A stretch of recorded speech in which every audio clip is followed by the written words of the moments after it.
Welcome to Skedline. It's April 4th. Here are today's top stories. Students at 600 Ontario schools are walking out today to protest the province's changes to the education system. They are protesting class size changes. High school classes will on average grow from 22 to 28 students, and grades 4 to 8 classes will increase from 23.84 to 24.5 students. Education Minister Lisa Thompson sparked debate last month when she said bigger classes will help students build resilience. Nearly 30% of school children in Toronto are not fully vaccinated by age 7 as required by law, but it's currently impossible to tell which diseases these children are not vaccinated for and why they are not. The Ottawa Public Health Agency has confirmed a case of measles in the city, and a warning has been issued for people without the vaccination who are pregnant, work in the childcare sector, have a young child. The infected person was at a Real Canadian Superstore, Ottawa West Travel Clinic, and the Queensway Carleton Hospital Emergency Room, among other places.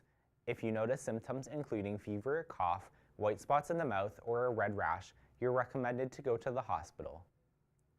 A Kingston, Ontario youth is facing terrorism charges after is being released on bail. Conditions of his release are that he must be accompanied by one of 2 approved family members at all times, is forbidden to use the internet unless it's for educational purposes, must remain in Ontario, and wear an electronic monitoring device.